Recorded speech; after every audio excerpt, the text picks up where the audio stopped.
యనమల దివి గారు. Thank you అధ్యక్ష.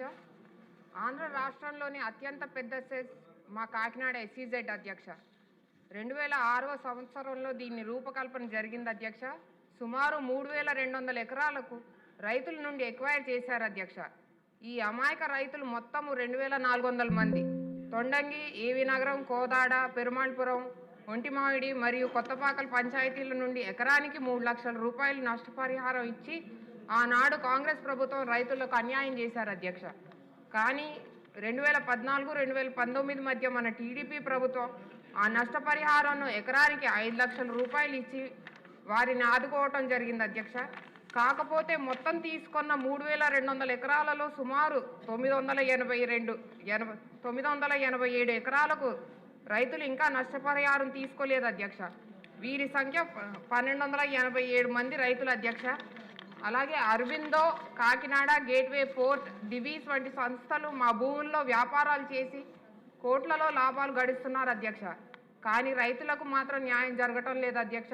మీ ద్వారా గౌరవ ముఖ్యమంత్రి వర్యులకు, రెవెన్యూ మంత్రి వర్యులకు, అలాగే పరిశ్రమల శాఖ మంత్రి వర్యులను కోరేది ఏమిటంటే, మా రైతులకు సాధ్యమైనంత ఎక్కువ నష్టపరిహారం ఇచ్చి అదేవిధంగా నిరుపయోగంగా ఉండే భూమిని, ఏ సంస్థకు అలాట్ చేయని భూమిని రైతులకు వాపసు ఇవ్వాల్సిందిగా చేతులు జోడించి విన్నవించుకుంటున్నారు అధ్యక్ష. అదేవిధంగా ఇక్కడ ఫ్యాక్టరీస్లో జరుగుతున్న పొల్యూషన్ కూడా అదుపు చేసి రైతులను, మత్స్యకారులను ఆదుకోవాల్సిందిగా వేడుకుంటున్నాను అధ్యక్ష. చివరిగా ఎస్సీజెడ్కు వచ్చిన సంస్థలు మా ప్రాంతానికి ఏమీ న్యాయం చేయట్లేదు అధ్యక్ష.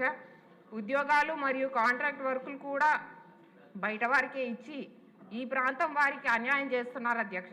ఇది చాలా సీరియస్ ఇష్యూగా పరిగణించి ఒక శాసనసభ కమిటీ వేసి ఈ ప్రాంతం వారికి న్యాయం చేయవలసిందిగా అభ్యర్థిస్తున్నాను అధ్యక్ష. అలాగే అధ్యక్ష, డెవలప్మెంట్కి మేము ఎప్పుడూ వ్యతిరేకం కాదు అధ్యక్ష. ఈ డెవలప్మెంట్ అనేది ఇంక్లూజివ్గా జరగాలి. ఆ ప్రాంతం వాళ్ళను కూడా ఇంక్లూడ్ చేసి ఈ డెవలప్మెంట్లో భాగం చేయాలనే ఉద్దేశం అధ్యక్ష మాది. థ్యాంక్ యూ అధ్యక్ష.